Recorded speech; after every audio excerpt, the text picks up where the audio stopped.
हजारों गाड़ियों के काफिले के साथ इम्तियाज जलील मुंबई की ओर कूच कर रहे हैं। सीधे उन्हीं से बात करते हैं। इम्तियाज जी, आखिर क्या वजह हुई कि आपको इस तरह से औरंगाबाद से मुंबई जाना पड़ रहा है? देखिए, मैं सिर्फ औरंगाबाद से नहीं, आज पूरे महाराष्ट्र से लोग इकट्ठा हुए हैं। वो हुकूमत को याद दिलाने के लिए जा रहे हैं हम कि ये राज्य जो है वो कायदे से, कानून से, संविधान से चलेगा।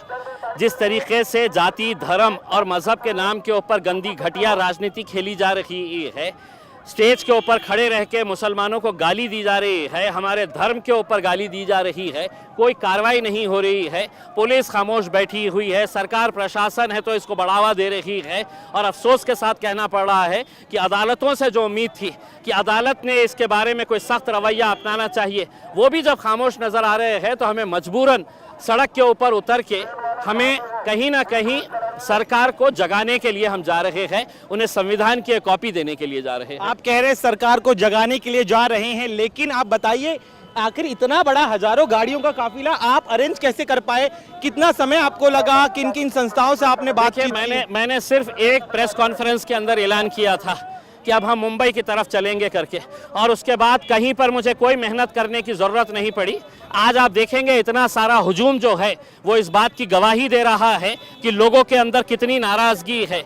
क्या ये देश, क्या ये राज्य गुंडागर्दी के हिसाब से चलेगा कि कोई कुछ भी कहेगा और हमने खामोश बैठ के सुनते रहना चाहिए? पुलिस ने खामोश बैठ के सुनते रहना चाहिए? महाराष्ट्र का एक इतिहास रहा है, बहुत अच्छे पुलिस ऑफिसर्स यहाँ पर रहे हैं, लेकिन अफसोस के साथ कहना पड़ रहा है कि राजनीति ने इनके ऐसे हाथ बांध रखे हैं कि ये बेचारे भी कुछ कर नहीं पा रहे हैं। अपनी आंखों के सामने देख रहे हैं कि गैर कानूनी कुछ हो रहा है, कोई क्रिमिनल एक्ट हो रहा है, लेकिन कर नहीं पा रहे हैं क्योंकि सरकार ने इनके पूरे हाथों को जकड़ के रखा हुआ। लेकिन देखिए, रामगिरी महाराज का कहना है कि उन्होंने कोई भी गलत बयान नहीं दिया है, अगर आपको आपत्ति है तो आप कोर्ट जाइए। आप इस तरह से सड़क पूरी समृद्धि एक्सप्रेस हाईवे है वो पूरा जाम हो गया है। रामगिरी महाराज आपके लिए हो सकते हैं, ये ऐसे गुंड कहा जाता है, हमारे लिए महाराज नहीं, उन्हें कहा जाता है। ऐसे गुंड प्रवृत्ति के लोग भगवा चोला ओढ़कर कैसे धंधे करते हैं ये आपने देखे होंगे।